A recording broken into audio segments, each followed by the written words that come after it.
할렐루야. 이부 예배 참석하신 여러분 모두에게 하나님의 큰 은혜가 가득하시기를 주님의 이름으로 간절히 축원합니다. 이 가을 좋은 계절만큼이나 환한 미소로 한번 서로에게 인사 나누겠습니다. 사랑합니다. 축복합니다. 잘하셨습니다.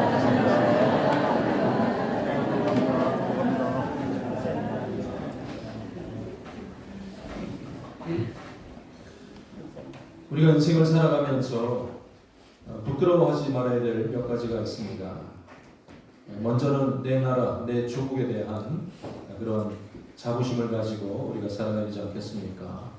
요즘 사람 조국으로 인하여서 이 나라가 참 들썩들썩하고 있는데 그 사람이 아니라 내가 태어나고 자란 나의 조국, 거기에 대해서는 우리가 항상 이 자부심을 가지고 살아가야 될 것입니다. 그런데 조금만 공부해 보면 눈을 열어서 이렇게 쳐다보게 되면 세계에 비해서 우리나라가 얼마나 작고 또 열악한 상황 가운데 있는가라는 것을 금방 깨닫게 됩니다. 만만하게 생각하지만 저 중국 땅의 면적으로만 보더라도 우리나라보다 44배는 큰 나라 아니겠습니까? 또 아래쪽에 있는 섬나라 일본조차도 우리보다 4배나 더 큰 그런 나라입니다. 세계 지도를 보면 어디 있을까? 우리니까 잘 찾지. 다른 나라 사람들은 코리아를 찾아내기가 힘들 만큼 작은 점에 불과한 그런 나라가 아니겠습니까? 그럼에도 불구하고 우리 대한민국 사람들은 세계 곳곳 각 분야에서 위대한 일들을 해내고 있습니다. 그리고 우리 자신도 어디 여행을 다니면서 비슷하다고 해서 다른 나라 사람에게 나는 중국 근처에서 왔습니다. 일본 사람입니다. 이렇게 말하는 사람은 아무도 없을 거예요. 알아듣든 못 알아듣든 나는 대한민국 사람입니다. 한국에서 왔습니다. 이렇게 말씀하지 않겠습니까?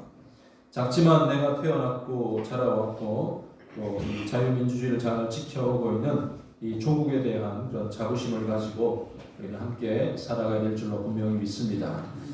두 번째는 가까이 함께 지내고 있는 나의 배우자에 대한 그런 부끄러움도 없어야 될 것입니다.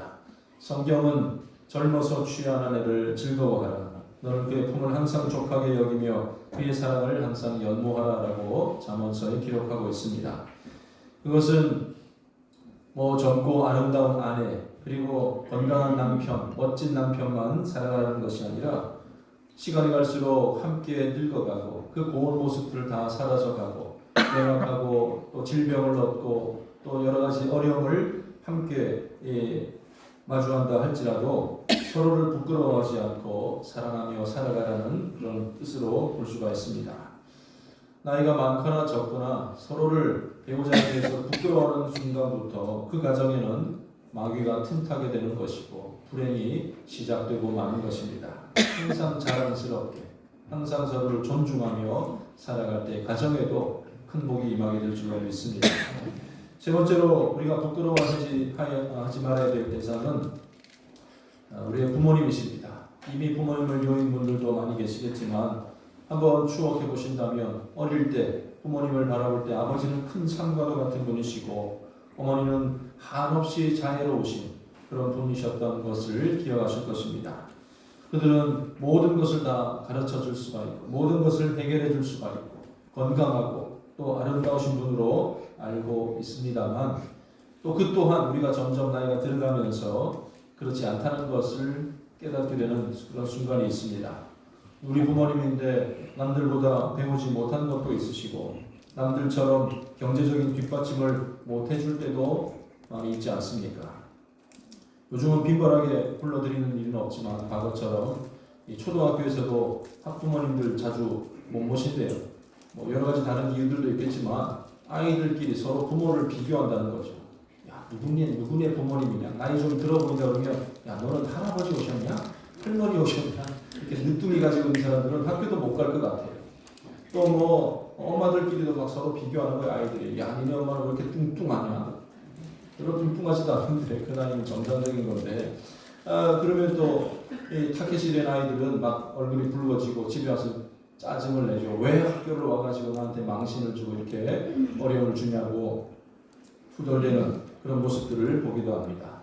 오래전 얘기지만 서울에서 공부하고 했던 공부에서 사법고시에 합격한 아들이 모처럼 친구와 함께 시골 집으로 여행을 오게 되었는데 오랜만에 아버지를 보는 거예요. 마을 어귀에 도착을 하니까 거기 들판에서 일하고 계시는 아버지의 모습이 보입니다.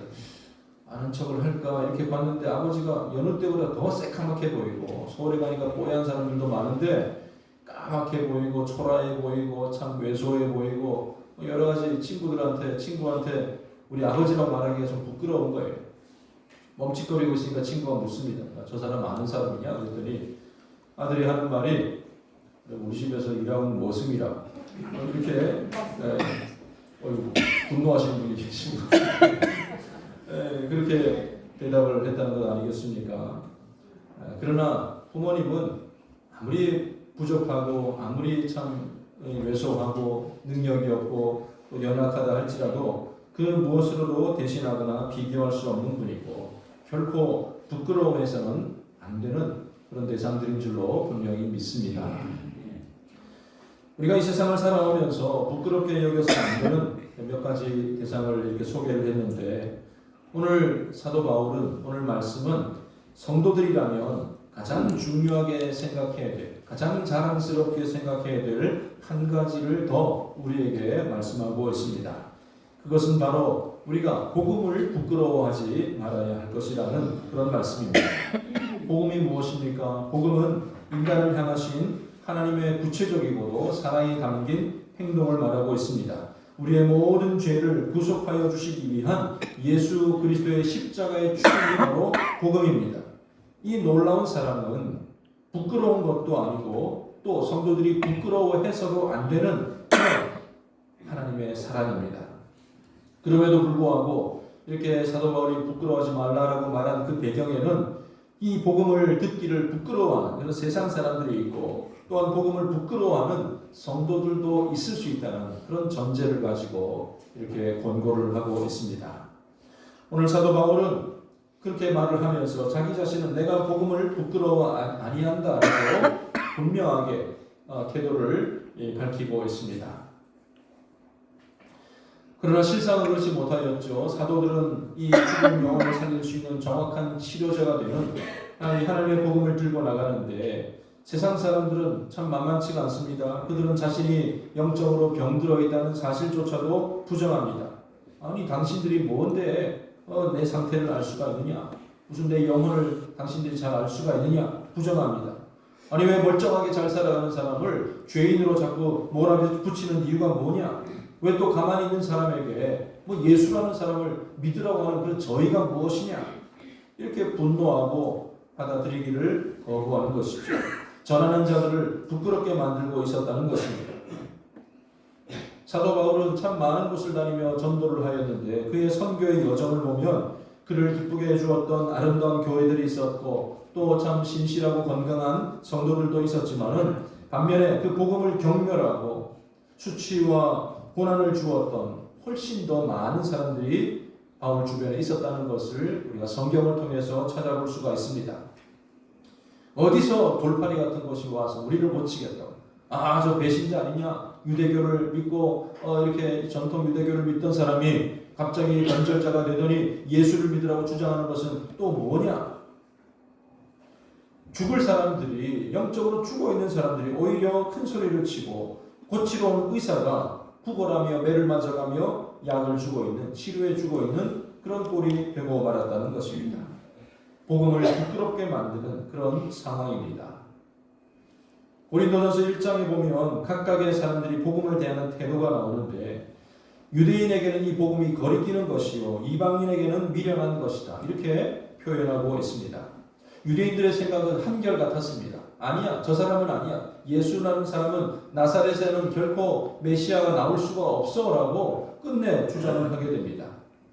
그러니 시작부터 예수님의 죽음도 예수님의 십자가도 그것이 나와의 어떤 그런 죄와 관계된 일이 아니라는 것을 한결같이 주장하였던 것이죠.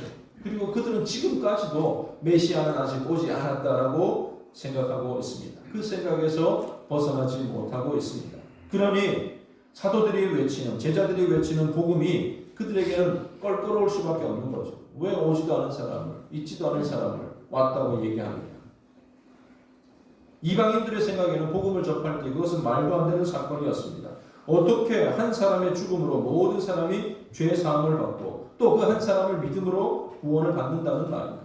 우리도 신들을, 각자의 신들을 믿는데 어떻게 신이 인간의 몸을 입고 이 땅에 올 수가 있으며 그 신이 또 죽을 수가 있다는 말. 신이면 능력이 많고 막 힘이 있고 막 다 그냥 휩쓸어 버려야 될 것이지 왜 죽는 신을 어떻게 믿을 수가 있겠다는 말입니다. 도무지 납득이 되지 않는 일이고 그 사랑을 받아들일 수가 없다 보니까 이 복음을 듣고서 복음에 대해서 미련한 생각이다. 이렇게 표현들을 하였다는 것입니다. 그러나 사도 바울은 내가 복음을 부끄러워하지 않는다. 복음을 자랑스러워한다. 라고 끝까지 이런 귀한 고백을 하고 있었던 것입니다. 그가 이렇게 자신있게 외칠 수 있었던 것은 먼저 이 삶을 변화시키는 복음의 능력을 그가 생생하게 체험을 하였기 때문입니다. 믿는 자들을 핍박하고 죄인 중에 괴수격으로 잔인했던 자신의 삶을 변화시켜 주신 주님을 만났기 때문입니다. 그러기에 부끄러워하지 않고 복음을 전할 수가 있었다는 말입니다. 그는 복음의 은혜, 복음의 실체, 복음의 능력을 알았기 때문에 단 한순간도 부끄러워하지 않고 하나님을 부끄러워하지 않고 예수님을 부끄러워하지 않고 복음을 담대하게 증거하는 사도가 된 줄로 분명히 믿습니다. 바울 사도는 그 복음이 하나님의 능력이라고 자신 있게 고백을 하고 있습니다. 예수 그리스도가 이 땅에 오시고 예수님이 죽으시고 부활하신 사건이 모든 죄를 속하는 하나님의 능력입니다. 우리의 삶의 태도와 우리의 전 인격을, 우리의 영혼을 변화시키는 하나님의 능력이 됩니다. 주님을 믿는 자에게 하나님은 강한 능력으로 역사하시는 줄로 분명히 믿습니다. 여기 등장하는 단어, 능력이라는 단어는 헬라어로 디나미스라는 그런 단어인데 그 단어는 우리가 너무 생소하겠지만 여기서 파생된 단어가 영어 단어가 있는데 역동적인이라는 뜻을 가지고 있는 다이나믹이라는 단어입니다. 그리고 이 1867년 노벨이 최초로 발견한 이 대단한 폭발물이지 않습니까? 뭐라고 표현합니까? 다이너마이트라고 그러잖아요. 그것도 다 여기에서 어를 찾을 수가 있는데 그러니까 하나님의 능력에 대한 적절한 적용이라고 보여집니다. 그냥 피식 사라지는 그 정도의 능력이 아니라 폭발적인 역동적인 그런 능력. 하나님의 말씀, 은혜의 복음의 말씀이 그 말씀은 그냥 우리 머릿속에 생각만 하는 관념 속의 유희가 아닙니다. 맥없는 논리, 탁상 공론, 그런 힘없는 철학이 아닙니다. 세상적인 관점과 전통을 깨뜨리는 역동성을 가지고 있습니다. 마귀에게 속해 있는 모든 죄악된 권세들을 일시에 펑 터뜨려 버리는 그런 놀라운 폭발력을 가지고 있는 줄로 분명히 믿습니다. 죄로 인해 굳어있던 마음이 똘똘 뭉쳐있던 그 마음이 무너지게 됩니다. 영혼을 죽음으로 몰고 가던 죄의 병균을 완전히 박멸하고 새로운 삶으로 인도해 주시는 하나님의 능력입니다. 영원한 생명뿐만 아니라 이 땅에서의 삶도 복되게 인도해 주시는 하나님의 능력, 그 능력이 복음 가운데 있다는 말씀입니다. 누가복음 4장 18절에 보면 예수님께서 친히 그 복음의 능력, 하나님의 능력에 대해서 설교하신 바가 있는데 가난한 자, 포로된 자를 자유케 하고 눈먼 자를 다시 보게 하고 마귀에게 눌려서 신음하고 있는 자들을 자유케 하시는 능력의 복음, 하나님의 복음입니다. 육체적인, 정서적인 이 영적인 속박에서 자유를 얻도록 하시는 삶의 모든 방식과 삶의 모든 형태까지도 변하게 하시는 이 땅에서의 풍성한 삶도 약속하시는 하나님의 능력이 바로 복음이라는 말씀입니다. 우리가 예수를 믿게 되는 것은, 교회 다니는 것은 그저 그냥 부모님이 믿어왔으니까 습관적으로 다니는 것이 아니에요. 새로운 종교 하나 가지게 되거나 개종하게 된 것이 아니라는 말씀입니다. 그것은 예수를 믿게 된 것은 우리를 지배하고 있던 마귀의 권세로부터 벗어나게 된 것을 의미하고 있습니다. 세상에서 그저 그렇게 살아가다가 그냥 먹고 살고 잘 지내다가 죽을 수밖에 없었던 인생이, 그것만이 전부인 줄 알고 살아가던 인생이 영원한 천국을 소유하며 살아갈 수 있게 된 놀라운 사건입니다. 더 이상 죄와 사망이 우리를 속박하지 못하고 생명의 성령의 법 가운데 저와 여러분 모두가 거하게 된 줄로 분명히 믿습니다. 다이너마이트가 폭발하듯이 성도들의 삶은 폭발적인 변화를 경험하게 되었다는 말입니다. 이 하나님의 능력은 모든 믿는 자에게 구원을 주시는 능력입니다. 예수를 믿기만 하면 유대인이나 헬라인이나 과거의 사람이나 오늘을 이 시대를 살아가는 우리 모두에게까지 주어진 하나님의 능력인 줄로 분명히 믿습니다. 구약 시대에는 그 능력이 이스라엘 민족에게만 임하였습니다. 대표적으로 그들을 택하여서 어떻게 변화되고 어떻게 하나님의 은혜 가운데 살아가는 법을 가르쳐 주셨습니다마는 오늘날 지금 이 시대에 하나님께서 구원하시고자 하는 사람들의 대상, 사람들의 범위는 과연 어디까지일까요? 디모데전서 2장 4절 말씀을 보면 하나님은 모든 사람이 구원을 받으며 진리를 아는 데 이르기를 원하신다라고 말씀하고 있습니다. 모든 사람이면 누구를 지칭하는 겁니까? 한국 사람만요? 일본 사람, 중국 사람, 세계 각지에 흩어져 있는 그를 모르고 참 미개하게 살아가고 있는 그 사람들일지라도 예수를 믿고 구원을 받기를 하나님께서는 원하신다는 말씀입니다. 가능하다면 한 사람이라도 더, 한 영혼이라도 더 구원하시고자 하는 것이 하나님의 뜻, 아버지의 말씀이라는 뜻입니다. 그런데 길을 이렇게 활짝 열어놓았지만 모두를 초청하고 있지만 모두가 다 구원을 얻는 것은 아닙니다. 그 길을 예수의 이름을 믿는 자, 복음의 능력을 믿고 따르는 자만이 그 능력을 맛볼 수가 있고 영생의 자리에 임할 수가 있는 것입니다. 하나님께서는 세상을 이처럼 사랑하셔서 독생자를 우리에게 주셨지만 그를 믿는 자가 멸망하지 않고 영생을 얻을 수 있는 것입니다. 영접하는 자, 곧 그 이름을 믿는 자들은 하나님의 자녀가 되는 권세를 얻게 됩니다. 이 믿음이란 하나님께서 행하신 것을 믿는 믿음이라는 것은 참으로 단순한 조건 같지만 하나님의 능력, 하나님의 은혜를 경험할 수 있는, 맛볼 수 있는 유일한 조건이 되는 것입니다. 창조주 하나님을 믿고 예수 그리스도께서 우리의 죄를 친히 담당하시기 위하여 십자가에 죽으셨다는 것을 믿고 부활하시고 승천하시고 다시 오시겠다는 그 약속을 믿어야 하는 것입니다. 성령님께서 우리를 인도하시고 옳은 길로 인도하심을 믿어야 할 것입니다. 그것을 믿는 자에게 구원이 임한 줄로 분명히 믿습니다. 하나님의 능력이 임하게 되는 줄로 믿으시기를 바랍니다. 17절 말씀 보면 복음에는 하나님의 의가 나타났다라고 말씀하고 있습니다. 모든 믿는 자에게 구원을 주시는 하나님의 의가 나타났습니다. 아무런 대가 없이 용서를 해주는 것이 아니라 우리의 그 죄를 위하여서 예수 그리스도의 피의 대가를 치른 하나님의 의입니다. 그것을 믿는 자에게 구원을 주시고 믿지 않는 자를 벌하시는 하나님의 의를 말하고 있습니다. 하나님은 너무나도 사랑이 많으신 분이지만 또한 공의롭게 행동하시는 분이십니다.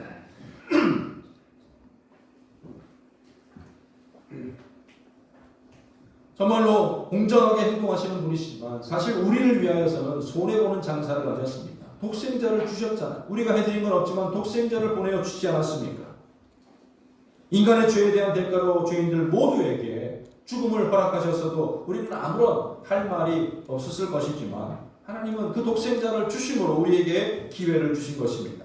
의롭게 행하셨다는 말입니다. 이렇게 하나님이 주신 기회를 붙잡고 그 기회가 주어졌을 때 우리는 믿을 수 있을 때에 그때에 믿어야 하는 것입니다. 기회가 끝난 후에는 하나님께서는 반드시 공의롭게 행하실 것입니다. 그러니 기회가 있을 때에 나를 치료하고 생명을 얻고 우리는 구원을 받아야 하는 것입니다. 생명을 구원하시는 하나님의 복음을 전하는 일에 우리는 부끄러워할 이유가 없습니다. 담대히 증거해야죠. 아직도 죽어있는 그 심령들을 향하여서 우리는 담대하게 나가야 되지 않겠습니까? 그럼에도 불구하고 믿는 사람들 가운데는 모두가 이 일에 임하지 못하고 그것을 부끄러워하는 것은 어쩌면 우리가 그것을 해봤지만 복음을 전해봤지만 그것을 받아들이는 사람들의 반응 때문에 부끄럽게 여길 수가 있다는 것이죠. 우리가 전합니다. 예수 믿으면 구원받아, 믿으면 구원받는다는 사실을 전하였을 때 사람들은 그것을 시시하게 생각하기도 합니다. 믿으면 구원받는다는 논리를 너무 단순하고 너무 간단하니까 오히려 시시하게 생각하는 거죠. 그럴 때면 저는 하나님께 차라리 구원받는 방법을 어렵게 해주셨으면 사람들이 더 진지하게 받아들이지 않았을까 이런 생각도 해보게 됩니다. 뭐 돈을 1억씩 내고 10억씩 내고 그러면 구원을 받게 하신다든지 아니면 그냥 교회를 갈 때도 삼보 일배 절을 하고 가면서 이렇게 정성을 기울이면 구원을 받는다고 하시든지 선행을 1년에 100번 이상 한다든지 자선사업을 많이 하면 구원받는다고 하셨더라면 오히려 더 기를 쓰고 했을지도 모르겠습니다. 그런데 세상 사람들의 생각은 너무 간단하고 예수 믿으면 구원받는다는 것이 싱겁게 여겨집니다. 너무 쉬워서 너무 간단해서 하지 않는다는 것이죠. 그러나 애초부터 우리는 우리 죄에 관해서 스스로 할 수 있는 것은 아무것도 없었습니다. 오직 죄 없는 메시아 예수 그리스도만이 그것을 해결해 주실 수 있는 분입니다. 우리는 그냥 가만히 앉아서 공짜로 먹는 것 같이 예수 믿어 그럼 구원받는 것처럼 뭐 이렇게 생각될지 모르겠지만 예수님께서는 값비싼 대가를 치러 주셨고 그가 행하신 그 일을 믿는 자에게 구원을 주신다는 것입니다. 우리는 부지런히 외쳐야 되는 거예요. 또 복음을 부끄러워하고 복음을 말하지 않는 두 번째 이유는 우리조차도 그것을 전하는 우리조차도 하나님의 약속을 전부를 다 온전히 믿지 못함에서 나오는 그런 부끄러움이 있을 수가 있습니다. 사랑하는 성도 여러분 성경에 있는 모든 말씀을 믿으십니까? 하나님께서 온 세상을 창조하시고 섭리하시고 독생자 예수 그리스도를 이 땅에 보내어 주셨음을 믿으십니까? 그렇다면 주님께서 이 땅에 다시 오시고 심판하시고 영원한 천국에서 우리가 거하게 되리라는 것도 믿으십니까? 하나님의 나라는 반드시 임할 줄로 믿습니다. 수많은 불신자들이 부정하고 안 올 것이라고 바란다 할지라도 심판의 날은 호련히 우리에게 임하게 될 줄로 믿습니다. 근데 우리 마음 가운데 확신이 없으니까 아니면 그냥 그저 예수 잘 믿고 편안하게 살고 기도 응답 받고 뭐 행복하게 살면 그만 아니겠느냐 뭐 이 정도까지만 생각을 하다 보니까 복음을 부끄럽게 생각하는 것이고 하나님의 말씀조차도 건성으로 생각하게 되는 거죠. 하나님은 심각하게 우리에게 경고하고 계시지만 그 위에 대한 소리는 그냥 그럴 수도 있겠지라고 넘어가려는 그런 경향들을 보이게 됩니다. 복음을 비웃고 복음의 경고를 무시합니다. 브라질의 어린이들 대상으로 하고 있는 한 공개 방송에서 있었던 일이라고 합니다. 출연자가 멋진 분이 나와가지고 이 서커스에서 볼 수 법한 그런 불쇼 있잖아요. 불쇼. 볼을 양쪽에 붙이고 입에다 기름을 머금고 뿜고 하는 어떤 그런 거를 하려고 했는데 이 기름을 입에 하다 보니까 이게 줄줄 흘렀어요. 모르고 이 수건 닦고 시작을 했는데 쇼가 시작되고 나서 불을 이렇게 굽는 순간 불이 그냥 얼굴에 그냥 닦았다고 생각하는데 얼굴에다 이렇게 입 주변을 다 옮겨붙게 된 겁니다. 막 순간적으로 깜짝 놀라서 그냥 불이고 다 내팽겨치고 기름을 내뱉고 밖으로 나가버렸어요. 스튜디오에 옮겨오던 불을 끄려고 관계자가 소화기를 들고 뛰어나오는데 막 기름이 있고 막 미끄럽고 하니까요. 뛰어나오다가 그냥 뒤로 발레당 넘어졌는데 그게 우스꽝스럽게 보여요. 무슨 코미디처럼 보입니다. 그러니까 사람들이 이게 뭐야 이렇게 눈을 동글동글 뜨고 있다가 너무나도 위급한 상황이고 어떻게 될지 정말로 심각한 상황인데 이거 재밌는 대본대로 이루어지는 우리를 웃기려고 하는 건가 보다 하면서 막 박수를 치고 막 재밌다고 하늘을 거기 앉아있는 어린이들도 막 박수를 치고 자신들이 실제적인 위험에 빠진 줄도 모르고 웃으며 손뼉을 치는 가운데 어린아이들까지 어른들까지 그 자리에 수두룩하게 앉아 있었다는 것이죠. 얼굴에 화상이 나고 넘어진 사람 타박상을 입고 여러 가지 실제적인 그런 어려움이 있다는 것을 내일이 아니니까 그냥 밥만 가고 말았던 것입니다. 하나님의 하실 일들에 대해서 못 들어본 사람은 없을 거예요. 예수님이 다시 오신데 천국, 지옥 다 들어봤을 겁니다. 그러나 사람들은 그걸 무슨 장난처럼 무시하고 살아갑니다. 곧 임박할 죽음에 대해서도 잊고 사는 사람들은 앞으로 있게 될 천국과 지옥 하나님의 심판에 대해서는 철저히 무시하고 살아가고 있습니다. 기독교가 말하는 쇼쯤으로 생각한다는 것이죠.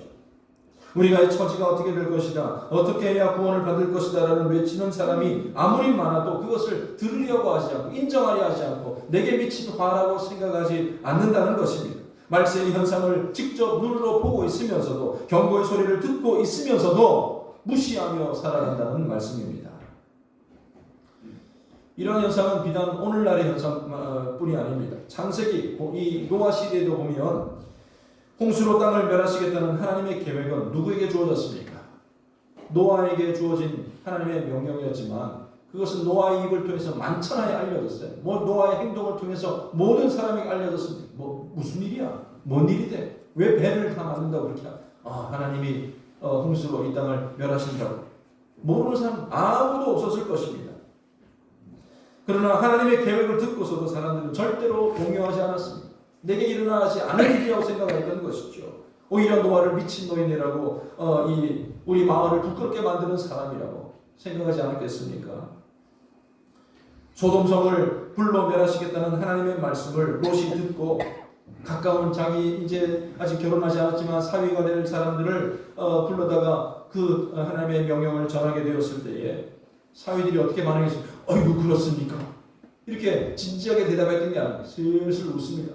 웃으면서 그래요? 어이구 무서워라.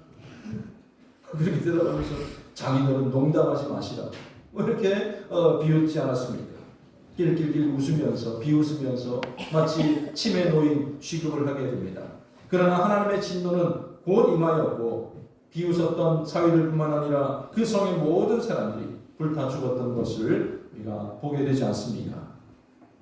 이 일의 시급함을 알고 있는 우리는 복음을 담대하게 전하며 살아가야 할 것입니다.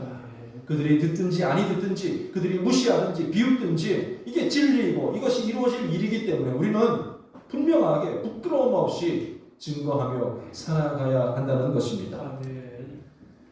그럼에도 불구하고 한 가지 더 안타까운 것은 복음은 부끄러운 것이 아닌데 그것은 진리이고 진실이고 하나님이 행하실 일인데 그것을 전해야 될 성도들의 삶이 때로는 그 복음을 부끄럽게 만들기도 한다는 것입니다. 예수 믿으세요라고 말하기가 부끄럽습니다. 자기 자신이 나를 더 잘합니다. 오랫동안 예수를 믿어왔고 신앙생활을 해왔지만 옛사람의 모습을 아직도 여전히 가지고 있는 사람들이 있습니다. 세상 사람들이나 가지고 있는 그 탐욕 그것을 버리지 못하고 그 앞에서 쩔쩔매고 그 앞에서 빌면서 어떻게 복음을 전할 수가 있겠습니까? 예수는 믿지만 신앙생활을 하고 직분은 가지고 있지만 세상 사람들과 갈등을 해소하는 방법도 위기에 대처하는 방법들도 그들과 다 똑같습니다. 어려움에 불평불만하는 모습도 감정적으로 살아가는 모습도 다투며 이기적으로 살아가는 모습도 그들과 다를 것이 없는데 소위 말해서 복음의 능력을 보여주지 못하는데 세상 사람들이 우리 때문에 우리를 보고서라도 예수 믿을 이유가 없어지게 되는 거죠. 아이고 똑같이 사는데 거기다 덧붙여서 신앙생활할 필요가 뭐 있겠느냐. 복음은 변질되거나 달라진 것이 없는데 우리의 모습이 복음을 왜곡되게 만든다는 말씀입니다. 여러분 전 세계적으로 우리나라 수돗물처럼 깨끗한 게 없어요. 미국에서도 양치질할 때 헹구지도 못합니다. 석회질이 많아가지고 이빨 다 없어진다고 생수 사가지고 이렇게 헹구고 하는데요. 우리나라 수돗물은 너무너무 깨끗해요. 그래서 여러분들 집에서 싱크대에 나오는 물, 세면대에 나오는 물 마실 수 있습니까? 없습니까? 계시는 분도 있는데 물은 깨끗하지만 그것을 통과해오는 이 수도관이 노화되고 부실한 것이 많다 보니까 사람들이 선뜻 그렇게 하지 못하는 것 아니겠습니까?